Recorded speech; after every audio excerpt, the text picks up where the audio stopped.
Yo, welcome back to this 6-bed, 6-bath HMO conversion. End of week 1. I'm here with Henry, one of our mentees. He's come to see the site and see the progress. So come on in and we'll talk you through what's been happening the last week.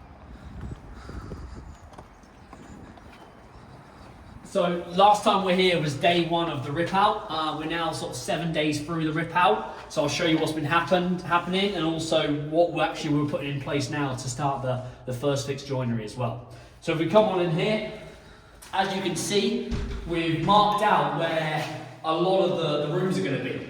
So as you can see, this is going to be your entrance to your bedroom. So we'll enter in here. There'll be a stud wall running across the whole part of the room.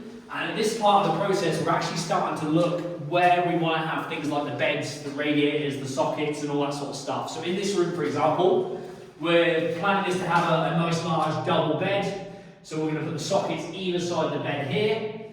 You have your TV socket on the wall up here as well. And we're leaving this chimney breast in, so you've got a nice space there for your wardrobe. And we're also thinking about space for a desk. You know, you could have students in here or professionals, and having a desk is sometimes crucial. So we're going to be putting a desk around this space, and then that side is going to be placed for your heater and also things like your drawers as well. And then back to this part of the room. So with these 6-bed, 6-bath HMOs now, they're bringing in a lot of regulations to have separate WCs. So we've actually stole a bit of space here. There's going to be a door, and then we're going to have a toilet with a sink on top here. Very rarely going to get used because they've all got en-suites, but it's going to be there for future-proofing it as well. Now, if you want to find out more about refurbs and costs of these types of things, we've got a bunch more videos across the YouTube channel, and we're releasing one every week. So make sure you give the Platinum Property team a subscribe and a like, and check out some of the other videos we've got going on as well. Now, for the ensuite down here, again, we're going to have a doorway opening. We're going to try and get a large shower tray in here with a toilet and a sink as well. So that's bedroom 1. As you can see, you've still got a lot of the wallpaper to come off the walls, but really a long way through the rip out now. This door is going to get moved over slightly as well. So we're filling that gap in, moving it along, and then put a brand new lintel in here as well, because this is a supporting wall. We'll come on out. Again, 6 bedroom, 6 baths, so that's bedroom 1. We're going to go into bedroom 2 now. Same thing, there'll be a door here, and there's going to be an ensuite here as well with a door opening out. So you enter the ensuite on the end, slightly different layout, but so we get the same size shower trays as well. Again, all the wallpaper's got to come off the wall. Very similar layout with the bed, wardrobe, and so on and so forth. Now, with these 6-bed HMOs, again, we want to make sure we're getting building control involved as soon as possible, and also the HMO officer to make sure we can meet the regulations. And we're checking out on the South Tyneside Council website to make sure we meet regs. So what we're doing here, we're going to be putting a doorway in from right here, and that'll open up against the wall, and our communal space will be starting from this point onwards. Under the stairs there, you probably remember from the last video, there is all the electrics. So we're going to be making this door a little bit smaller, but it's still going to have access for your electrics and everything under there as well for security reasons. All of this will then become communal. This, if you remember from the first video, was going to be potentially where the water cylinder went or the downstairs WC, but now we're going to knock all of this out. And again, this is all going to be part of the communal space. But as you can see by this wall, this is a supporting wall. So what we're going to be doing is putting a large RSJ in or a lintel in to basically support the wall when we take it down as well. Okay, we'll come on through. This will then be all part of the communal space, and we're going to be again knocking this out and again putting a lintel in there to support it as well. So this will end up becoming your communal space, dining space, and a place to socialise if you're living in a HMO as well. And then if we spin around behind you, this is now where the water cylinder is going to go. So we've actually knocked out above my head, which we'll show you with the camera in a second, to allow us to fit in a 300 litre water cylinder, which will run a lot of the hot water, the heating, the showers, the sinks, and a lot of the water systems in this house. And then also on this side, we'll be fitting the boiler, and it will be housed in the boiler space as well. So take a look in there, you can see where we've taken out the space.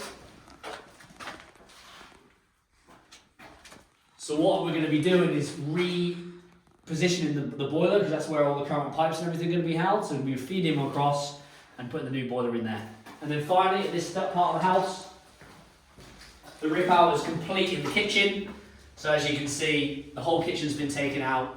When this wall gets taken away, we're going to be designing the kitchen, and the kitchen will wrap right around, all the way around to where you are now, and we'll have space for a large American style fridge freezer as well. So as you can see, after a week of ripping this place apart, you can really start to see, you know, how the place is going to look once it is turned into this HMO as well.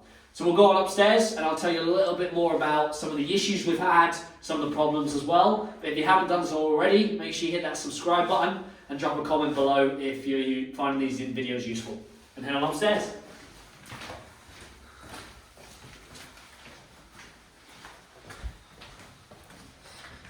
So before we head up the stairs, as you know, this property is an end terrace. So this wall is what's called the gable end. And we've had quite a lot of issues with damp on this wall. So if we head upstairs, I'll show you what I mean.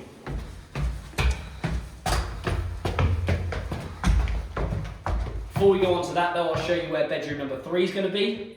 So at the moment, as you can see, there's a couple of stairs, and then there's a bathroom, and then there's a bedroom. But what we're going to do, if you look on the floor, we're going to have the new door there to open into the bedroom.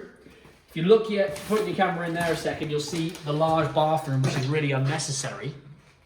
So what we're going to be doing is blocking this whole wall up, and we're going to come around and knock all of this down. As you can see, they've already started it. So all of this is going to be knocked down.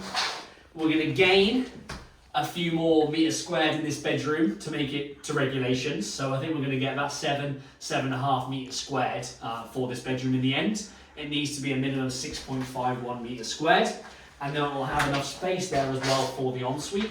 And we'll have a doorway in there for the ensuite as well. So this is bedroom number 3. Again, coming on nicely. Rip out is really going on well in the bathroom as well. And then again, up here we're having to be very smart with the layout. So as you can see, this has all been drawn out to be an ensuite. It's not big enough though. So what we're actually doing is we're actually going to extend the floor here at the stairs. Now we need to make sure that we keep 2.2 meter headspace when you're coming up the stairs for regulation. So we've actually measured, and you can see the mark on the wall there, as far as we can go, which is where we're going to extend this wall to. We've done this again on a very similar project over in South Shields to make sure we gave enough space for the ensuite. And then what we'll do is we'll have a doorway in here, and all of this space, this wall will be knocked out, will become bedroom number 4, and then you'll have the ensuite there. Now to enter into bedroom number 5 and bedroom number 6, this doorway will remain. We'll have a doorway into that room, but also if you come on in, I'll show you where the doorway is going to be to enter into that bedroom as well. So you probably want to come around this side. So again, doorway into your ensuite, and then as you can see here, this is going to be the doorway to enter into bedroom 6. And we're going to be, again, it's a solid wall. So when we knock this out, we're going to have to put a lintel in again to make sure it supports where the doorway is going to be.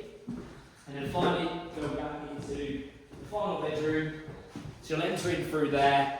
Large bedroom for bedroom number 6. And again, you have your ensuite open this way for bedroom number 6. Now, the problems. Okay, as you can see, there's a lot of wallpaper we've had to take off. This takes a lot of time, so the rip out team have had a lot of fun getting off a lot of the wallpaper. There's a bunch more coming off, and as you start to take these places apart, this is where you see a lot of the issues. So if we go on into this 6th bedroom, or this 4th bedroom, we've actually come across on this gable wall what's called damp rot. So this is like a fungi that grows obviously through damp. And what it does, it penetrates the plaster and it pops the plaster off the walls. So as we've started to rip this place apart, we've actually seen this whole wall at this end of the property has got damp rot. So it's popping off the plaster. I was here with the builder yesterday and it's really started to really cause a lot of issues. Now we're really fortunate we've actually had a look and it hasn't affected the joists. And what tends to happen is it works its way down the roof and down the wall, and it'll then get into your joists, into your floorboards and rot them all, and that's what will cause a lot of issues. We've caught this just in time, so all we're going to have to do is rip all this plaster off, take it all back to brick, treat it with the right material and the right stuff to fix that, and then obviously it's going to allow us to replaster the wall and get it, back to a good standard. But if you just cover this over again, same thing would just happen. It would pop off the wall and cause a lot more issues. So that's one thing to look out for on these end terrace properties, or even if they're a terrace property. This is going to be something we're going to have to get fixed, and it isn't a small job because, as you know, damp can be across the whole house. And this wall here, huge wall on the property, so it's going to all have to be treated and all looked at. And we think it's caused by, in the gutters, there's been a lot of bushes and that grown for the last 10-15 years. And I think that's started the process as well. So hopefully you found this video useful. This is episode 2. We're going to be walking people through the whole process of ripping out, and resetting this property and building from start to finish into a 6-bedroom, 6-bath HMO conversion. Hopefully you found this useful. Make sure you hit that subscribe button and like for more, and we'll see you on the next episode.